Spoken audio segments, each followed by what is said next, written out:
자, 그지? 우리 서산중학교 친구들인가? 시험 범위가 달려가지고, 그지? 선생님이 새롭게 녹화를 해야 돼서 좀, 올려주는 게 좀 늦었어요. 죄송해요. 자, 우리 지난 시간에 7단원 이제 뭡니까? 인구에 대해서 했고, 이번 이제 8단원 도시에 대해서 한번 보도록 할게요. 그죠? 자, 한번 보도록 할게요. 자, 우선 지난 시간에 때 인구에 대한 것들, 그지? 한번, 복습 자료예요. 그죠? 그래서 서부 유럽 지역은, 그지? 인구가 밀집한 지역이다. 왜? 그렇죠. 그죠? 자, 인구가 밀집한 지역이어서 여기는 뭡니까? 그렇죠. 그죠? 뭡니까? 산업이 발달해서. 그죠? 사하라 사막은 사막 지역이라는 인구가 희박하고요. 자, 이쪽 동남 및 남부아시아 지역은 뭡니까? 자, 벼농사가 발달해서 인구가 밀집했고, 아마존 열대 밀림 지역은 뭡니까? 그렇죠. 그죠? 밀림 지역이니까, 그지? 인구가 희박하고요. 미국 북동부는 뭡니까? 산업이 발달하고 경제가 발달해서 인구가 밀집했다. 이렇게 볼 수가 있겠지. 그죠? 자, 그러면 인구가 많이 분포하고 있는 곳에 동그라미 표해보자. 그치? 어딥니까? 그렇죠. 남반구보다는 북반구에. 자, 고위도, 중위도, 저위도에서는 중위도 지역에. 내륙보다는 하얀 지역 이렇게 볼 수가 있겠지. 이렇게 보고 A 이 지역의 인구 밀집 지역과 희박 지역을 나눠보자. 인구 밀집 지역은 어디입니까? A. 그 다음에 C, D가 되겠죠. 인구 희박 지역은 어디가 되는 거죠? B와 그다음 어디입니까? E다. 이렇게 볼 수가 있겠지. 그죠? 자, 그러면 A는 그지 서부 유럽이니까 어떻게 써요? 산업혁명 이후 일찍부터 경제가 성장하였다. 그래서 얘는 인문적인 요인이 되겠죠. 자, B는 어디입니까? 그렇죠, 그죠? 사하라 사막이지, 그지? 그래서 사하라 사막 지역은 뭡니까? 강수량이 매우 적고 녹경과 목축에 불리하다, 그지? 그래서 이건 뭡니까? 자연환경적인 요인이죠. 자, C는 동남 및 남부아시아, 그지? 그래서 여기 뭡니까? 평야가 발달하고 계절풍 영향으로, 그지? 강수량이 많아서 벼농사 발달했다, 그지? 그래서 이건 뭡니까? 자연적 요인 되겠죠.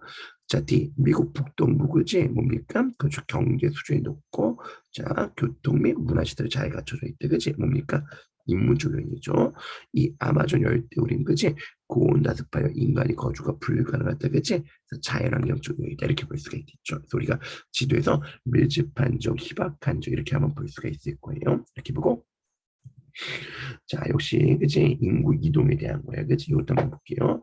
자, A 그치 A에서 이렇게 보니까 영국에서 지중해 지역으로 터키에서 여기 독일 지역으로 C 그치 여기 보니까 그렇죠 그죠 이쪽 어디입니까 소말리아 쪽에서 내륙 지역으로 자 동남아시아에서 우리나라 지역으로 그치 자 멕시코에서 미국 등지로 이렇게 볼 수가 있겠네 그치 자 한번 가 우리 부모님은 오래전 멕시코를 떠나 미국의 오렌지 농장을 일자리를 구하러 오셨대요. 미국에서 우리가 좀 라틴어마켓 인용 사람들이 많아요. 그죠? 이건 뭡니까? 일을 말하는 거고 목적이 뭡니까? 경제적 목적의 이동, 경제적 이동 이렇게 볼 수가 있겠죠. 우리 가족이면 여름이면 프랑스 남부로 여행을 떠나요. 영국은 흔히 많은데 프랑스의 니스에는 경치도 있고 마이너마나 햇볕에 얼마든지 쫓고 있거든요. 그죠? 그러니까 이거 뭡니까? A가 되겠지, 그지? 이건 뭡니까? 일시적 이동이다 이렇게 볼 수가 있게 되는 거죠, 그죠? 여름 휴가차 가는 거니까. 자, 다음 베트남보다 임금이 높아요, 그죠? 베트남보다 임금이 높아요. 그죠? 자, 가족과 떨어져 지내는 것은 슬프지만 제가 열심히 일해서 보내준 돈으로 가족들이 편하게 지낼 수 있도록 함께 근무할 거예요. 그죠? 그래서 이건 뭡니까? D. 바로 뭐죠? 경제적 이동이다. 이렇게 볼 수가 있겠지. 자, 그다음에 라 한번 볼게요. 우리 가족은 내전 때문에 살던 곳을 잃어버리고 어째서 소말리아에서 도망쳐 나왔어요. 가까운 케냐 남미주에서 우리를 받아주고 있어요. 그죠? 그래서 이건 뭡니까? C. 얘는 뭡니까? 정치적 이동이다. 난민이다. 이렇게 볼 수가 있겠지. 독일은 터키보다 일자리가 많습니다. 독일까지 오는 게 쉽지 않나요? 저는 공사 현장에 데려오고 아내는 학습 시설에 아이들이 가르치려 하고 있습니다. 그치? 그래서 이거 뭡니까? 그렇죠. 그죠? B가 되겠죠. 역시 경제적 이동이다. 이렇게 볼 수가 있게 되는 거죠. 이해했습니까? 그렇게 이제 한번 보시면 되겠어요. 그죠? 이렇게 보고.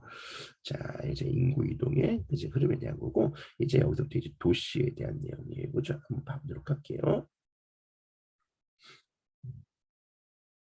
도시, 그지? 도시인데, 그지? 도시는 이제 뭐와 대비해서 생각해 볼 수가 있냐? 촌락과 대비해서 생각해 볼 수가 있어요. 그래서 촌락이 이제 우리가 농촌, 어촌, 그지? 그럼 그거에 대비해서 도시 이렇게 볼 수가 있겠지. 그래서 좁은 지역에 인구가 모여 사는 곳, 이걸 도시다 이렇게 볼 수가 있겠죠. 그래서 오늘날은 세계 인구의 절반 이상이 어디에 거주하고 있다? 도시에 거주하고 있다 이렇게 볼 수가 있겠죠. 우리나라 같은 경우는 자, 도시화율 도시에 거주하는 인구 비율이 93% 정도 된다는 거야. 우리나라 전체 인구 중 93%가 도시에 거주하고 있대. 그만큼 도시에 거주하는 인구 비율이 높고요. 자, 세계 전체적으로 보면은 세계 인구 절반 이상이 어디 한다? 도시에 거주한다. 이렇게 볼 수가 있겠지, 그치? 자, 그러면 세계 주요 도시. 그러니까 세계 주요 도시하면 선진국의 중심 도시들, 그치? 그래서 우리 미국의 워싱턴, 뉴욕, 영국의 런던, 프랑스의 파리, 독일의 뭡니까 베를린, 그치? 일본의 도쿄, 그치? 우리나라 서울 이런 데 볼 수가 있고, 개발도상국의 수도 뭐 멕시코 시티, 중국 베이징 이런 나라들, 그치? 볼 수가 있겠죠, 그죠? 자, 그러면 이런 세계 중심 도시들의 주요 도시들의 기능별로 분류하면, 그치? 우리가 국제 금융과 업무가 중심되는 도시가 있고, 산업과 물류가 중심되는 도시가 있고, 환경과 생태가 중심되는 도시가 있고, 관광이 중심되는 도시가 있어요, 그렇죠? 그러면 국제 금융이나 업무에 중심되는 도시는 어디가 있을까? 런던 같은 도시들. 그치? 이렇게 볼 수가 있고요. 자, 산업과 물류에 중심되는 도시, 그치? 자, 중국의 상하이 같은 도시도 볼 수가 있고, 환경 생태 도시들, 그치? 브라질에 옵니까? 쿠리치바 같은 도시도 볼 수가 있고요. 관광 도시, 그치? 이탈리아에 옵니까? 로마 같은 도시, 이렇게 볼 수가 있게 되는 거지. 이렇게 보시고요. 자, 세계 도시다, 그치? 세계 도시는 이제 말 그대로 국가를 넘어서 세계 경제, 정치, 문화의 중심지 역할을 하는 것. 그러니까 이제 한 나라가 아니라 세계적인 영향력을 행사하는 도시를 우리가 뭐라고 한다? 세계 도시다. 그래서 보통 이 세계 도시에는 자, 다국적 기업의 본사든지 각종 국제기구, 금융기관 등이 어떻게 있다? 밀집해 있다. 이렇게 볼 수가 있게 되는 거죠. 그렇죠? 그래서 우리 대표적인 세계 도시는 어디 볼 수가 있냐? 미국의 뉴욕, 자, 영국의 런던, 일본의 도쿄, 그 외에도 뭡니까? 파리, 브뤼셀 이런 데 한번 볼 수가 있게 되는 거지. 이런 브뤼셀은 어디 있는지 알죠? 벨기에 유럽 연합 본부가 있죠, 그렇죠? 이렇게 보시면 되겠어요. 그래서 이렇게 이제 도시들 한번 볼 수가 있고 지도 통해서 한번 볼 수가 있어요, 그렇죠? 이렇게 보시면 되겠어요. 자, 여기 봐봐, 국제연합 본부가 있고 미국에 있는 미국이 어디입니까? 뉴욕이 되겠죠. 일본의 수도 증권거래 각종 금융기업을 집해서 아시아 최대 금융주시다 어디입니까? 도쿄가 되겠지. 브뤼셀은 벨기에 정치, 경제, 문화, 교통의 중심지로 북대서양 조약기구와 유럽연합본부가 있다. 평양과 인도양 관문에 위치한 싱가포르는 위치적 장점에서 아시아의 국제교통이었다. 나일강으로 위치한 이집트의 수도 어디니까? 카이로는 아프리카 최대 도시다. 자, 브라질 최대 도시 상파울루는 상고에 맞은 남아프리카 경제의 중심지다. 이렇게 볼 수가 있겠죠, 그렇죠? 그러면 자, 여기서 뉴욕은 어디입니까? 뉴욕은 여기가 뉴욕이 되겠죠, 그렇죠? 자, 그다음에 일본 도쿄는 어디입니까? 여기가 자, 일본 도쿄. 나가 이제 도쿄니까. 그다음에 뭡니까? 브뤼셀은 어디 있습니까? 벨기에. 여기가 브뤼셀 되겠죠. 자, 여기 어디입니까? 그쪽은 싱가포르니까 여기 C가 바로 뭡니까? 싱가포르. 그다음에 이건 어디야? 카이로니까 여기가 바로 뭡니까? 카이로. 여기가 바로 뭡니까? 상파울루 어디니까? 여기 쪽이죠. 상파울루 이렇게 볼 수가 있겠지. 이해했습니까? 이렇게 보시고. 자, 도시 내부의 지역 분화다, 그지? 이렇게 볼 수가 있어요, 그죠? 도시 내부의 지역 분화인데, 그지? 자, 한번 봐보도록 할게요. 자, 여기는 좀 중요한 분화거든. 도시 내부의 지역 분화에서 한번 좀 선생님이 자, 요거를 자, 슬라이드 하나 더 만들게요.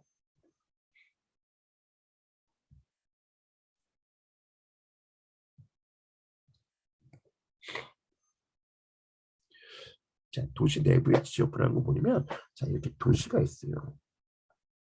도시가 있는데, 이 도시에 이제 인구와 더 많은 기능이 모여드는 거야. 그럼 당연히 도시가 어떻게 할까? 이렇게 커지게 된다는 거야. 커지면 이제 이 도시 내에서 그치 여러 가지 기능들이 어떻게 한다? 공간적으로 어떻게 한다? 나눠진다는 거지. 그러니까 그전에는 뭡니까? 섞여져 있던 것이 아, 여기는 상업 기능, 여기는 뭡니까? 주거 기능, 여기는 공업 기능, 또 여기는 상업 기능, 여기는 또 주거 기능, 그치? 이런 식으로 뭡니까? 분화가 나타난다는 거지. 그래서 이게 도시 내부의 지역 분화다 이렇게 볼 수가 있는 거죠. 그러면 이 지역 분화가 이루어지는 원인은 뭐냐, 그지? 자, 봐봐. 뭐 때문에 그러냐면 이거라는 거야. 지대, 지대는 이윤이에요. 접근성, 접근성은 한 지역에서 또 다른 지역으로 얼마나 빠르게 쉽게 접근할 수 있냐. 그러니까 접근성 저는 뭘 말하는 거죠? 교통 말하는 거예요.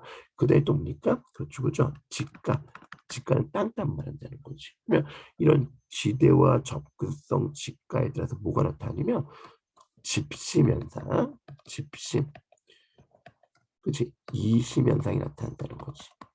집심은 뭐냐? 말 그대로 도심으로 집중하는 거. 이심은 도심에서 빠져나오는 거. 이렇게 볼 수가 있게 되는 거야. 이해했습니까? 생각해 보세요. 그죠? 자, 봐봐. 도심 지역은 자, 도심은 도시 중심이라는 얘기야. 도시 중심부. 도심은 당연히 접근성이 좋겠죠. 그러면 도심 접근성이 좋으니까 그만큼 사람들이 많이 오니까 왔다 갔다 하겠지. 좀 어려운 말로 유동 인구가 많다는 거야. 그만큼 어떻게 할까? 많은 이윤을 창출할 수가 있겠지. 그럼 그만큼 보니까 이윤이 높으니까 집가는 어떨까? 비싸겠죠. 그럼 생각해 보세요. 자, 많은 이윤을 낼 수 있는 기능들은 도심을 어떻게 할까? 모여들겠지. 집심이 발생한다는 거야. 근데 너무나 높은 땅값, 도심의 땅값에 부담할 수 없는 기능도 어떻게 할까? 이제 도심에서 어떻게 할까? 빠져나오겠죠? 그럼 우리가 뭐라고 한다? 이심이라고 한다는 거지. 이런 집심과 이심 현상이 나타났고, 그 결과 도시 내부는 이제 어떻게 되냐? 그렇죠. 도시 중심부, 도심, 그 다음에 자 중간 지역, 부도심, 자, 외곽 지역. 다른 말 외곽 지역, 다른 말 뭐라고 하냐면 주변 지역. 이렇게 해서 뭡니까? 지역 분화가 어떻게 한다? 이루어진다. 이렇게 볼 수가 있겠죠. 이해했습니까? 그래서 그런 뜻이 되는 거예요. 그렇지? 그래서 입신 되겠어요.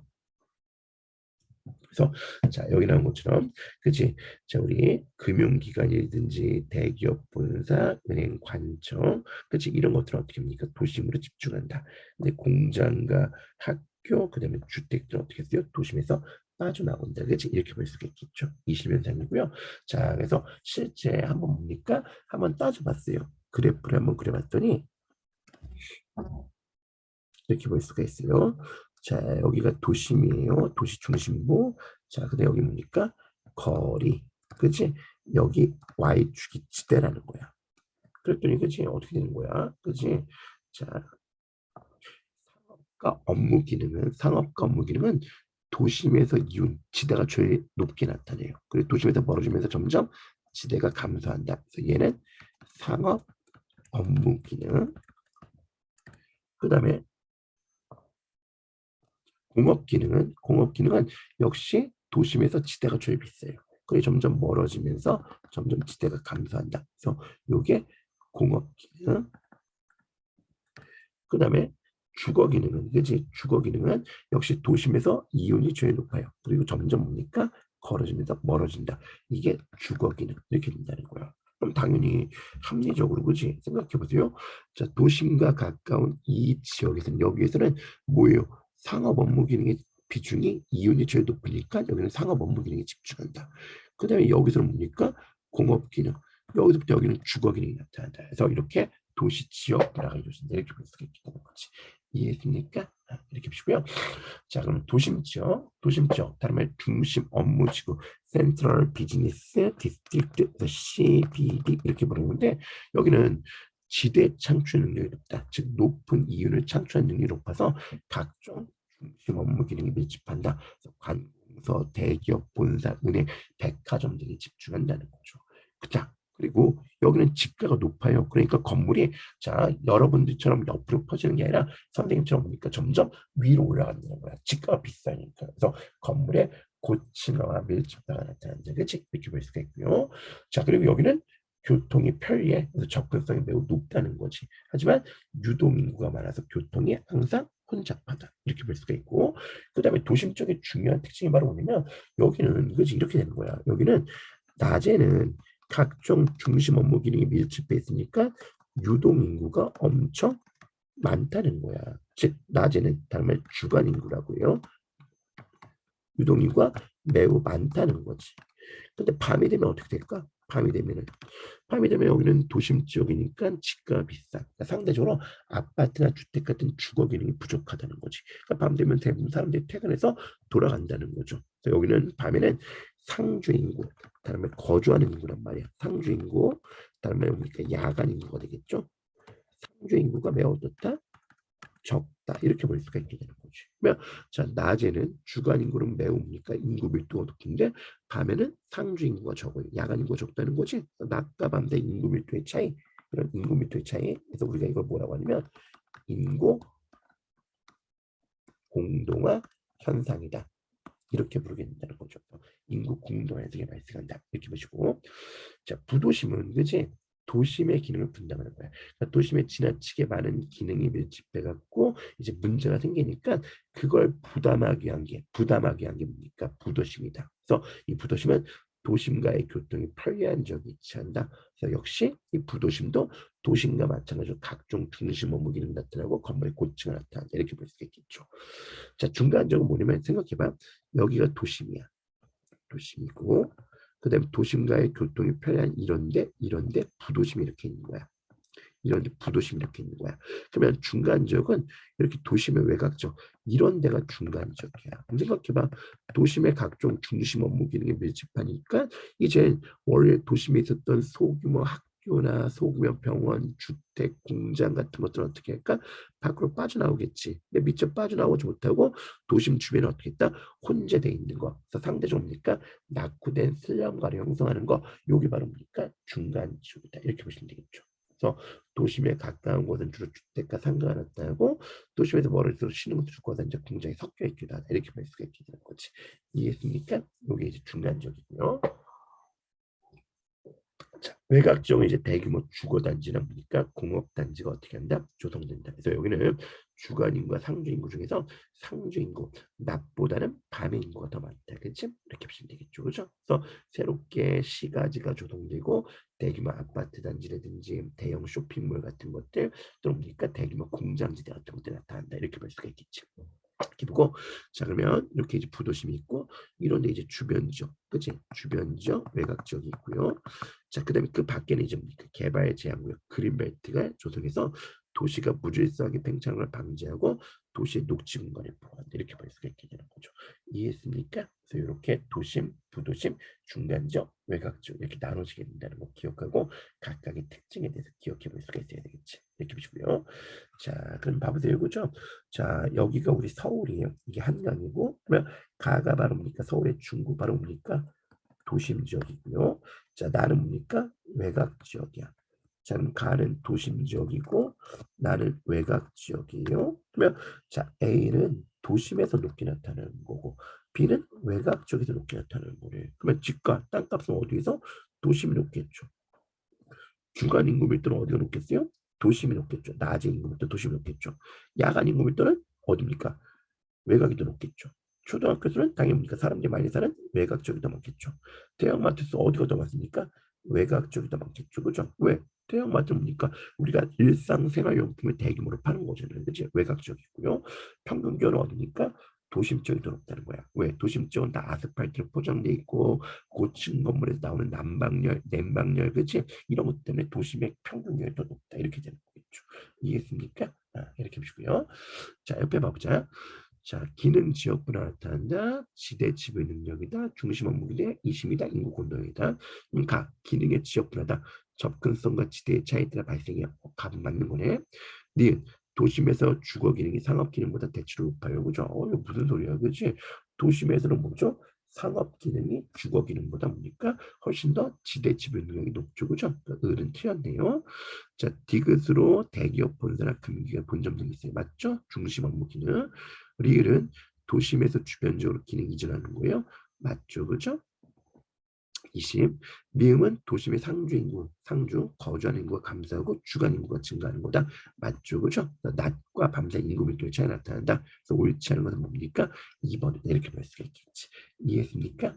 그렇게 한번 보시면 되겠고요.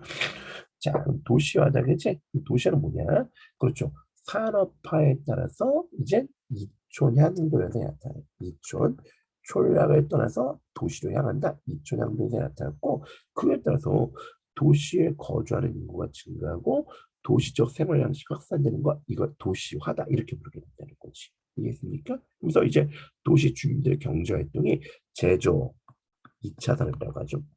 서비스업 3차 산업이라고 하죠. 2, 3차 산업으로 바뀌는 거 이게 바로 뭡니까? 자, 도시화다 이렇게 볼 수가 있어요. 그래서 밑에 있는 게 도시화 그래프예요. 시간 도시 인구 비율 전체 총 인구 중에서 도시 인구 비율은 다 80%라는 겁니까? 총 인구 중 도시 인구 비율이 80% 나머지 20%는 촌락에 거주한다 이렇게 볼 수가 있겠지.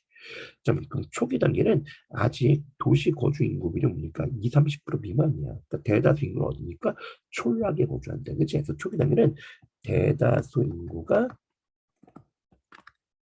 촌락에 거주한다. 그래서 농업 중심 사회다. 이렇게 볼 수가 있겠죠. 자, 그러다 가속화 단계에 들어오면서 이제 뭡니까? 본격적인 산업화에 따라서 이촌형 변화가 나타나. 그래서 도시 인구가 어떻게 한다? 급증한다는 거야. 그러면 지나치게 많은 인구가 도시로 급증하면서 이제 여러 가지 도시 분자가 발생한다는 거지. 그렇지? 뭡니까? 그렇죠. 그렇죠. 지나치게 인구가 집중하면서 도시로 주택이 부족하다든지 또는 교통이 혼잡한다든지 일자리가 부족해서 뭡니까? 실업이 발생한다든지 환경 문제가 발생한다든지 이런 뭡니까? 도시 문제가 어떻게 한다? 발생한다는 거죠. 자, 동작 단계는 이제 뭡니까? 도시 거주 인구 비율이 80% 이상이라는 거야. 그러니까 전체 인구의 거의 대다수가 도시에 거주한다는 거지. 이게 종착 단계예요. 그래서 우리 이미 종착 단계 넘었죠. 자, 아까 우리나라 도시화 이룹니까? 93% 넘는다고 그랬잖아요. 그렇죠? 자, 그러면 이때는 이초용 현상은 완화돼요. 대신 도시 간 인구 이동이 활발한다는 거지. 어떻게? 그렇죠, 그렇죠. 대도시에 밀집한 인구가 이제 대도시에서 어떻게 합니까? 근처 위성 도시나 아니면 새로운 신도시를 어떻게 한다? 빠져나오는 거죠. 그죠?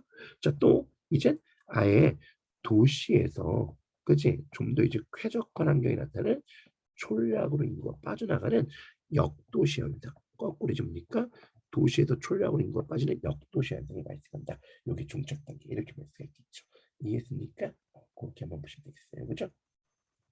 자, 그러면 선진국가 개발도상국의 도시와 가정이다 이렇게 돼 있는데, 그치? 자, 그럼 한번 볼게요.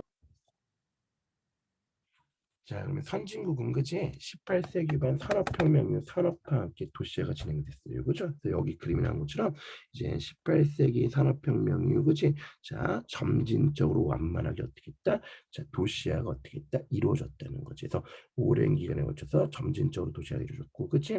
주로 이제 뭡니까?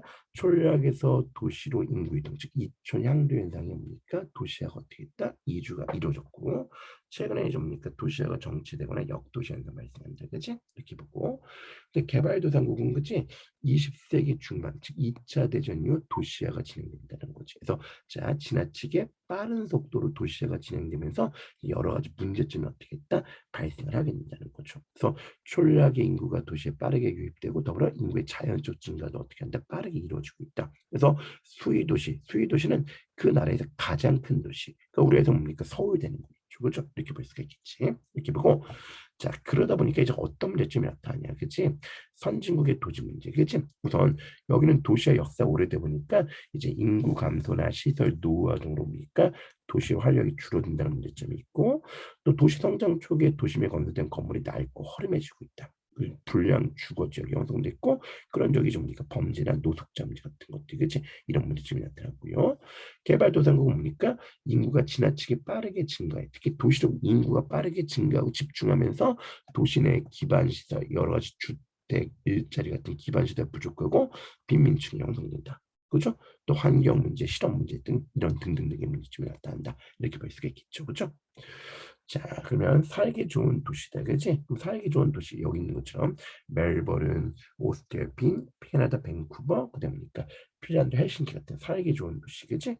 자, 그럼 도시 생활의 특징을 보면은 생산, 소비, 여가 등 다양한 활동할 수 있고 풍부한 편의시설, 그지? 갖추고 있다는 거야, 그죠? 우리 도시는 뭡니까? 뭐 놀이시설, 그지? 문화시설, 쇼핑센터 다 있잖아요, 그죠? 하지만 대신 인구 밀도가 높고 무분별한 개발, 삶의 질이 저하되기도 한다는 거야. 그러면 삶의 질이라는 건 뭐냐면, 그렇지, 사람들이 자기 삶에 대해서 느끼는 주관적인 만족감이 바로 뭐다? 삶의 질이라는 거야. 소득이 많다고 돈이 많다고 무조건 삶의 질이 높다 아니라는 거죠. 그래서 삶의 질은 경제적 조건뿐만 아니라 각각이 자신의 삶에서 오는 행복감이라든지, 그치? 자, 이런 것들까지 포함한 개념이라는 거지. 그래서 이거는 주관적 개념이라는 거예요. 그치? 이해했습니까? 자, 그래서 자, 도시에서 삶의 질에 대한 기대감이 높아지면서 이제 도시 문제가 더 중요하게 인식되게 된다는 거지. 그래서 자, 우리나라처럼 집값이 너무 높아 집을 구하기 힘들어, 그치? 그럼 도시에 사는 사람들 삶의 질이 어떻게 낮을 수밖에 없는 거지.